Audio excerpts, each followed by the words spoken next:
welcome back to an episode 12 of Fanatic. Remember to subscribe. So today we're going to be opening up another hit from what I refer to as the Rolls Royce of figure collecting world. This is INART's Paul Atreides. That's how you say it? Yeah, Paul Atreides from the Dune series. And we're going to actually be doing a side-by-side with the version from Aug Toys. There are some minute differences that, pros and cons with each. It's going to be hard to determine which one I'm going to keep, but we're going to do a side-by-side so we could figure it out. Let's open this up. All right, so it's got a sort of translucent slip here. It's got some protective plastic around it. Underneath, a gold foil embossed box.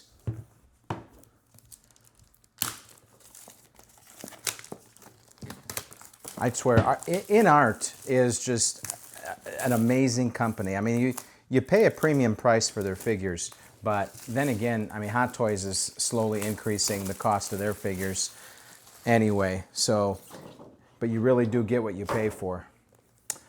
All right, so it says here, dreams are messages from the deep. Okay, whatever that means. Let's see here. Ah, that's the bottom. Okay. Operating guide. Let's see what we got here. Okay, we got a ticket. Release date 2024. All right. Foreign stuff. And there we go. English? Some English. Okay. They're very thorough with their instructions.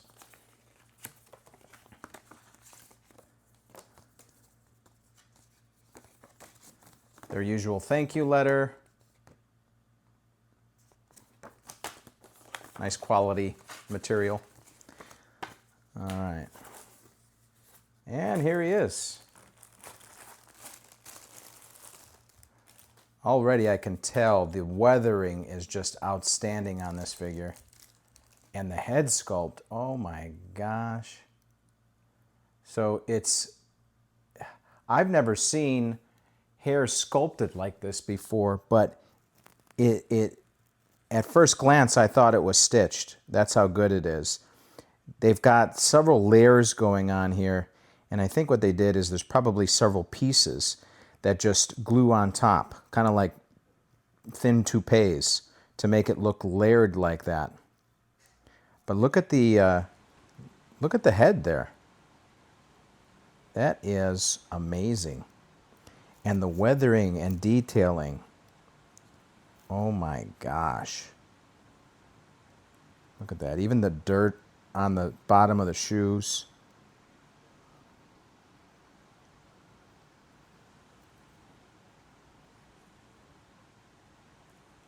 And it looks like there's probably some delicate aspects of this costuming, but they used a good glue to adhere everything. So I'm not too worried about posing it.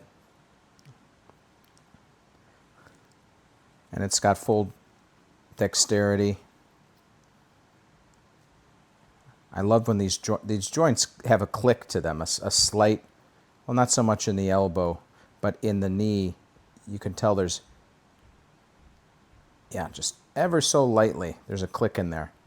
But it's excellent figure. Let's see, what's that here?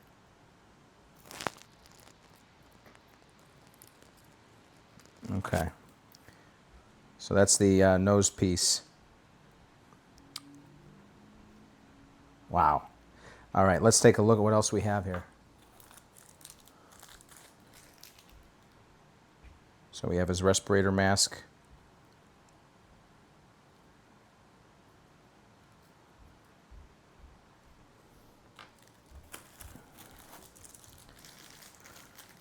Alternate head sculpt with the mask on. This is all a single sculpt. Look at the eyes in there. Let's get a close-up of that. Look at that. That is outstanding. Wow. Yep, they know their stuff. All right, looks like several hands here. Yeah, these are all hands. Gloved hands, bare hands. You can see he's got the ring on.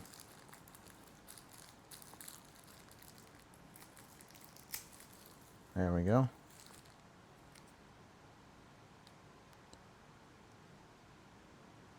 Look at that. Very nice. Let's get a close-up of that. Wow. So, very good quality figure so far. I think so far, just off of this stuff, I'm going to be keeping this one. There's the robe.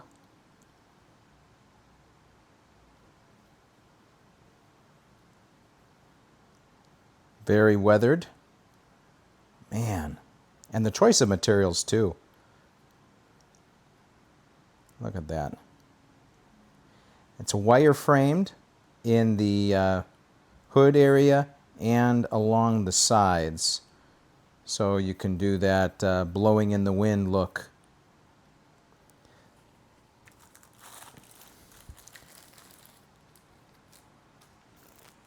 Now this is one thing that was missing in the Aug Toys version that I was just all about, and that is the case that opens. Look at that. Theirs is just a solid plastic sculpt with no interior, but look at what they did here.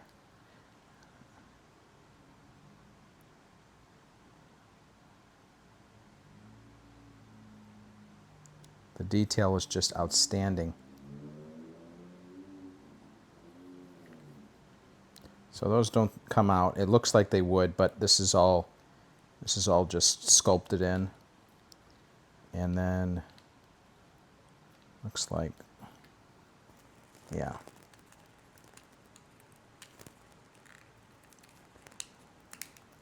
There we go. This does come out.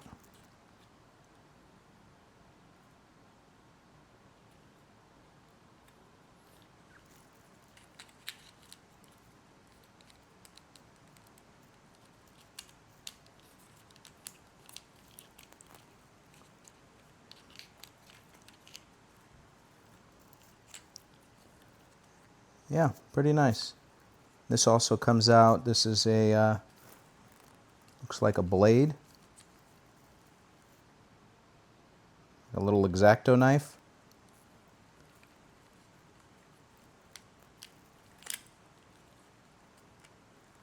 And this comes out as well.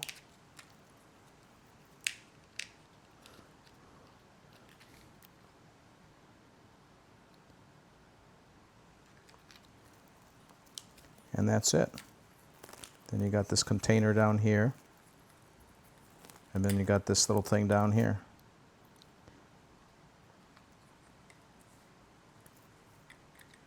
Look at even the back of the backpack. I mean, if this is worn, this wouldn't be exposed, but look at, man, it's like actual backpack material. That's amazing.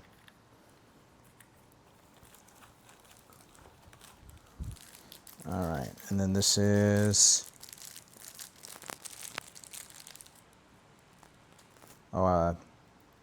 pickaxe.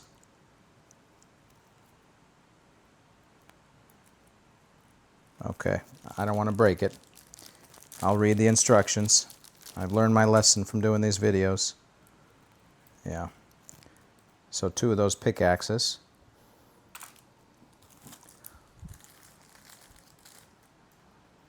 Oh, this is one of those thumping devices to call the sandworms. Goes like that, remember?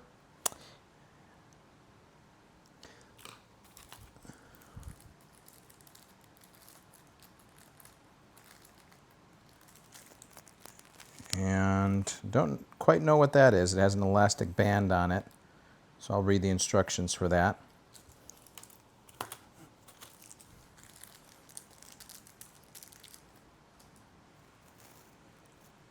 Some sort of spring device. I'll have to read up on that as well.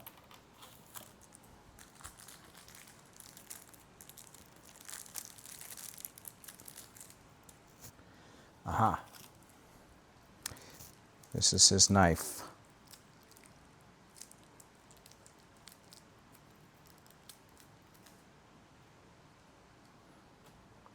Now, it would have been nice if it was made out of metal, but that's okay. Maybe it's not even metal in the movie, because this looks like it's like bone or something, like maybe a tusk. And then you got the sheath. And it fits very loosely. But if you press harder, then it secures it. Nice little emblem on there. And then some lettering on the handle.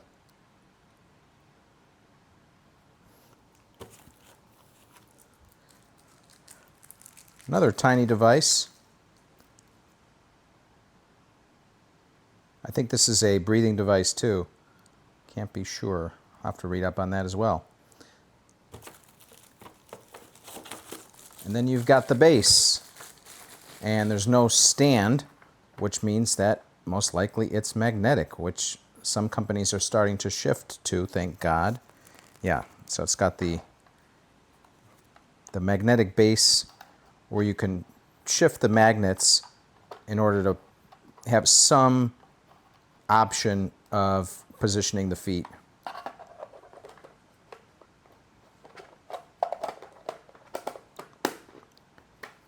And it says Paul, Dune.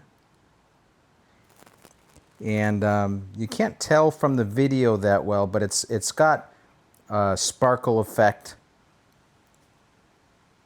like it's covered in, I forget what that's, what do I call that stuff that's in the dust.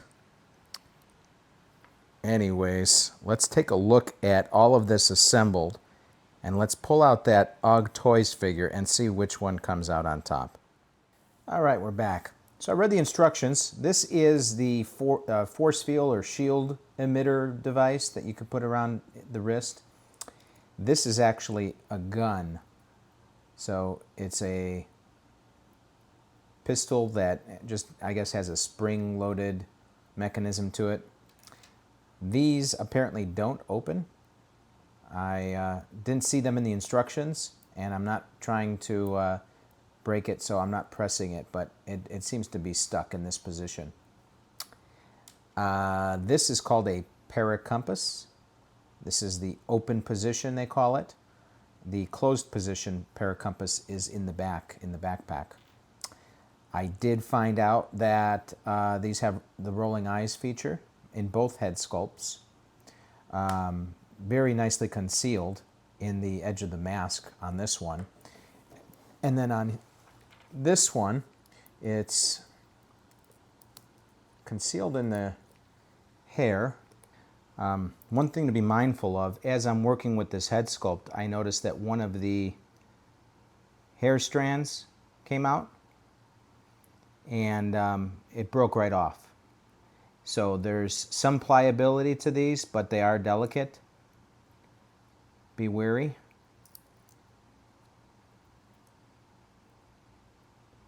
Man, they don't make this easy. I'm reading the instructions right here. I see that the hair comes off, and I don't know what I'm doing wrong. That's not working.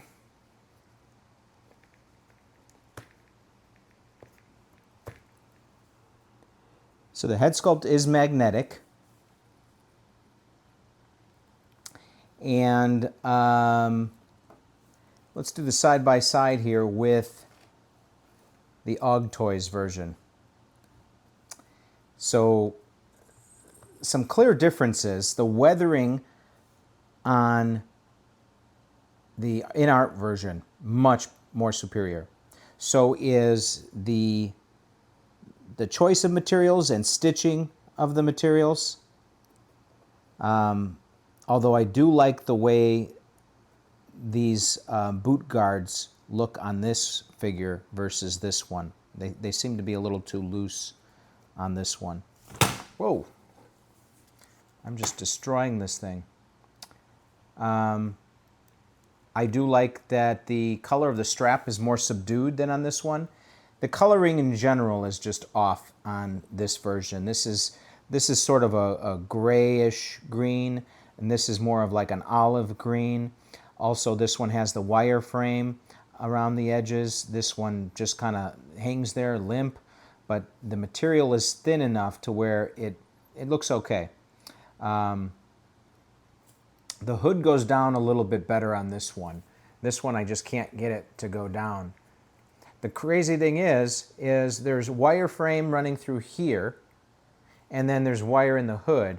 But if they had only connected the two, then it would have been easier to work with the hood. Instead, there's no wire in between this end and this end.